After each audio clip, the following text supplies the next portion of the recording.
What up, everybody? It's your boy K-RayTV back here on K-RayTV, and we here just for a little quick initial thoughts of All-American Episode 18, International Player Anthem. I didn't know what to expect going into this episode based on the promo and then the synopsis. Like, it was giving two different vibes. Promo was giving over there, we going back to the drama, we going back to all the nonsense, but then the synopsis was giving me, like, we're gonna have some Spelivia moments, and we got this wedding, and Jordan and Liv was gonna be bonding, and all this good stuff. So I was like, man, where we gonna go? Where we gonna go? We gonna straddle the fence, or we gonna like rush this thing forward and just jump all over the place? And I had a lot of conversations with the Dream Squad on Instagram and whatnot about what I think is gonna happen and what they think is gonna happen. And shout out to people like Jessica Pitts, shout out to Naomi Beauty Mind, shout out to LaShonda, shout out to Corey. Like, we be going back and forth with these discussions, and y'all really nailed this episode. So let me just run through in the memory, because I ain't watched it back or anything.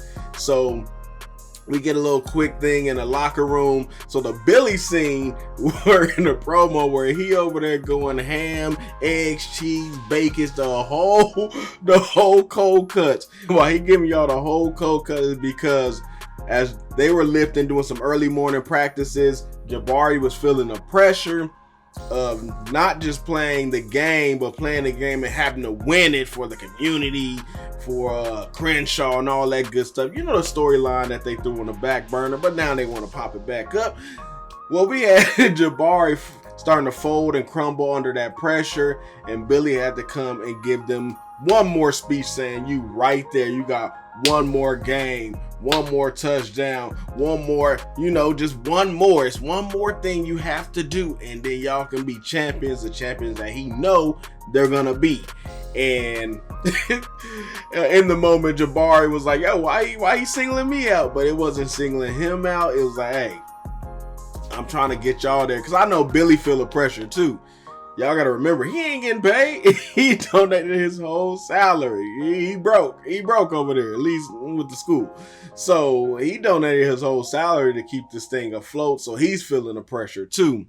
So the main theme or focus on this episode is basically on Jordan and Simone's wedding, and then the whole saving Crenshaw storyline, with Jordan's wedding being the obvious plot, what they're the showrunner, what they're running with this episode, and then the underlying current is being, saving Crenshaw with the football game and all that good stuff. And then we got things in there like the Preach and Mo and the Craigslist child. Like, I can't with that storyline. I honestly was trying to give Preach the benefit of the doubt. I know I called him out on everything, saying like, yo, you got book smarts, you got street smarts, you was introduced as a character who was peeping and watching everything, and Coop was up to something, but for some reason now you blinded by some child that don't look like you, don't look like your family history, you have nobody in your family tree, nada. Don't even look like Mo. I ain't even seen her side of the family, but she don't look like them either. And you just can't put the pieces together. I expected better. So Preach is determined to, be in the child life. I mean, kudos to that, because, he's stepping up to the plate, and I respect that aspect of it. But come on, I'm from around the way, and you can't just come on after 10 years and spring a child on somebody and not one Dana test is being taken. Good old Dana, that DNA, nobody's taking one. We ain't buying it. So they running with the whole Preach thing, and because he wants to stay there and support his child and be there for it, he is going to miss Coop's tour, which, like we said, is what Mo has been waiting for. She's still after this 17-year-old, which I don't get. That's another storyline that's just dead in the water. Like, you've been hopscotching your way back and forth in this season the entire time talking about Tyrone had a future. Where he have a future at? Not in Crenshaw. Not in life. Like, stop it. And how Mo was introduced, she was introduced as this big bad character, as somebody who Preach was shaking in his boots about, and then she get here and it's just wasted. It's wasted. All that potential, all them good looks and all that stuff, all that teakness is wasted. It's wasted. So she's trying to set up to where now Preach, since he's not going to Vegas, that she wants to put one of her people, I think his name was Andre, there to, you know, do what he gotta do. And I'm not with it. I can see somebody getting shot in the next episode. The season finale is gonna be Coop, it's gonna be Layla. One of them getting shot. One of them, something happened to one of them. I swear it. I swear, and I'm gonna get in my bag. I'm gonna get in my bag for it. Another thing, the wedding. Like, y'all called it, man. And again, this is just my initial thoughts. I don't want to get like too deep in it, too crazy in it, because I'm gonna give y'all the full review. Y'all know how I do it on the channel. So we got the wedding and everything, and we got Simone, Olivia, and Laura. I mean, Simone's mother, Olivia, and Laura, and they're trying to plan the whole thing. And you can just tell from the environment, like, just going in, like, it's not gonna happen. The wedding not gonna happen. When you see the scene with Jordan and Simone, they're sitting down and they're talking, and she's going over trying to, you know, get the arrangements for who's sitting next to who at the wedding and everything. You can tell, like, it was no chemistry there. She wasn't even like, Jordan was over there trying to get hot and heavy, and she was like, nah, bruh, I still got Damon on the brain. But seriously, she was like, nah, like, she needs to focus on this little funky guest list and all this other little stuff. And then she comes clean and let Jordan know that she wants to go to Brixton. I thought she applied, but she still haven't applied. She's got a recommendation from the head coach at Brixton.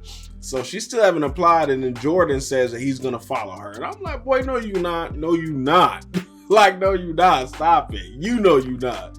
I get you trying to be supportive, but I don't know, that whole scene, I'm like, yo. Jamone lovers out there, I know you love them and whatnot, but y'all gotta be real with yourself. They had no chemistry. There was nothing there. It was nothing there. And I'm like, yo, it's time. It's time. It's time. Let it go. Let it go. So you take that sentiment in that scene, and that's pretty much what you get throughout the episode, where you see them at the party that Laura threw, you know, to upstage Simone's mom, and Jordan is over there just hanging with the fellas, laughing, having a good old time, and Simone is sitting back and she just looking so distraught, like she don't want to be there. And I'm like, what's your problem? What's your problem? And it comes out that she sees Jordan, and she sees that, you know, he's happy, he's with his friends, his family, all that good stuff. And if he leaves and follows her, because that's what he'll be doing, he's following her to Brixton, he's gonna lose all that. And because that's weighing down on her spirit, she is starting to get cold feet. She's starting to second guess everything, which leads us to what a lot of y'all called out. Jessica, you did, called out that, you know, and Naomi, you did, that she was gonna back out. She was gonna be like, nah, I can't do this wedding. I can't do this wedding. And I tell you, Olivia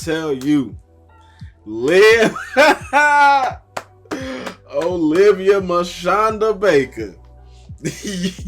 That girl, I said, okay, girl. She impressed me when she was like, oh, now you trying to call off the wedding? So you wasn't trying to call it off when I got in your neck in Vegas, or my mama was trying to, you know, annul the wedding. Now, when we got all these people here, money has been spent, food has been paid for, dresses have been paid for, tags have been ripped and they can't be returned.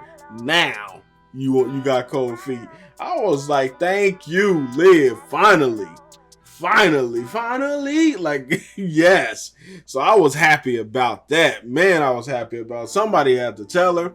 This leads to Jordan and Simone actually having a talk, and she was letting him know the same thing, like, yo, you got a future here. You got all these plans. You can actually look for a good D1 school, not no semi-decent D1 school, and this is where you should be. And Jordan was like, yo, this don't mean we over, like we broken up and everything. And I'm sitting there like, yes, you are. Yes, you are. The writing was on the wall when y'all went to Brinks, and you shouldn't have let her go. You should have kept her at the house, locked the door, clink, clink. Nah, you was over there talking about no more locked doors and let her out. You left the door open, Bruno Mars. Nah, you should have kept her in the house. Now that girl head is elsewhere, and y'all not gonna last. And Jordan is trying to be confident about it, saying, you know, F the rules, and you know, this is what they decided on, and this, you know, they didn't want to have that extra pressure of having a long distance relationship and with marriage on top of it. I'm like, sir, you don't understand the college life. You got her over there with a person that's already been eyeballing her down, touching on her wrist and everything. Simone Hicks, giving her all his names and moments, got her smiling and cheesing. And you about to go to another college. You about to go to a college, hopefully still playing football, quarterback, and you gonna be a prized possession over there. It's gonna be rough. It's gonna be rough. Y'all not gonna make it. I mean, I'm glad you got hope.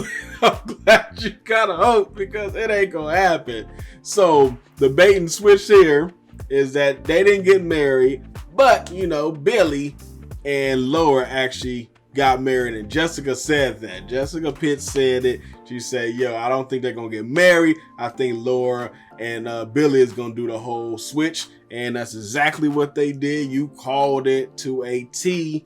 And I'm like, yeah, it was about time. It was about time. Y'all been sneaking around, getting your freak on, you know what I'm saying? So it's about time. Y'all obviously wanted to get back with each other. So I wasn't mad at that. I wasn't mad at that at all.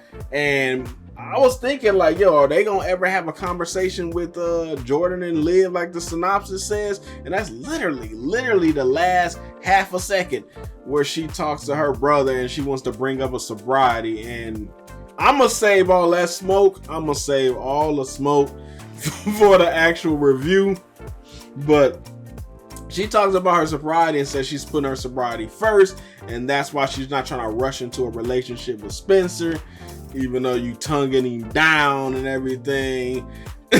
And Bringston and every other chance y'all act like y'all just want to jump on each other about the kiss up in Grace's kitchen and everything when he making cake and all this, and you gave him that Judas kiss the night you wanted him to switch seats a lot of the police. Like, you've been doing all this, but now you know you want to put your sobriety first. And I was like, y'all killing me, writers, y'all are killing me. Y'all killing me. Like, you killing me. Like, stop it, please. But Jordan was saying, like, you know, she can have the happiness if she step out of her own way and everything. And it's not no horror story and everything. People can make it work. And that little tiny speech, I guess, is what motivated her to drive to Spencer house and tell him, you know, what if she can still put her sobriety first, but make the relationship work. I'm like,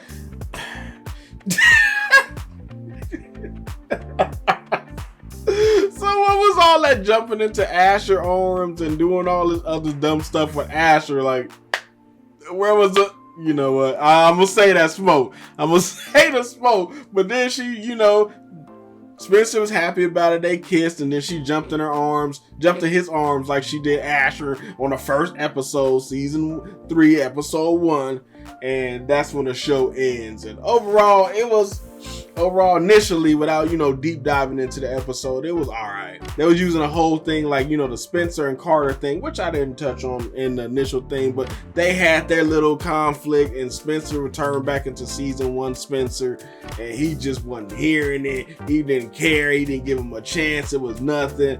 And, you know, Grace got in his neck about it. Coop let him know like, yo, like you the person that see the good in people, but you ain't seeing the good in him. And then she brought up Dusty Mo, and I'm like, can we fast forward, please? And then they used like the episode to like walk Spencer through it. Like they had Jabari just randomly say, you know, hey, you changed my life. Nobody's seen the good in me. They wrote me off, but you seen the good in me. Like, I was like, bro, this ain't natural. This ain't natural at all. But, you know, they did it anyway. And then, you know, Asher talking about like Jordan being the glue to keep everybody together, like Asher, him, and Spencer.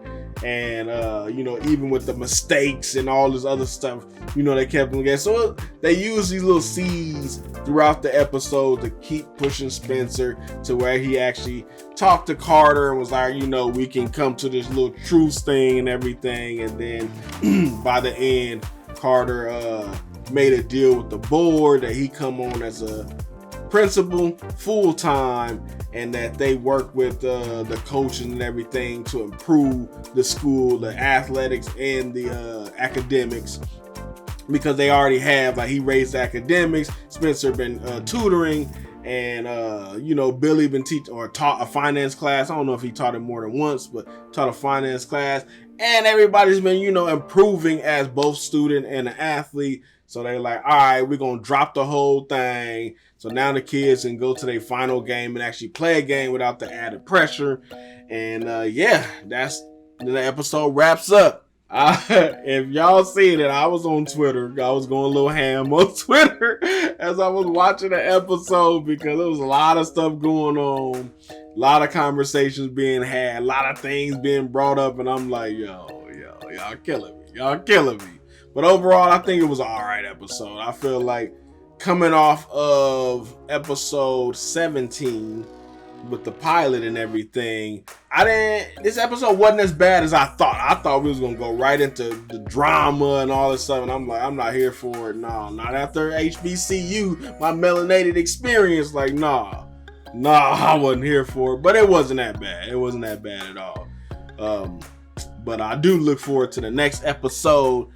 And yeah, we're gonna keep this train rolling. Again, this is just my initial thoughts, a little scattered, a little rambled everywhere, but you know, that's what the episode was. Again, I'm gonna go through and actually give y'all the recap review, how I always do, and give y'all that good, the bad, and the downright disrespectful, and I'm gonna give you the reaction video. All right, so look forward to that. I appreciate y'all as always. Y'all already know what to do. Run them likes up, share the video like you care, and if you want to join the best squad on the net, then show some love and hit that sub, click that noti bell, and hit all right? And we'll see y'all in the next video. We out. Peace.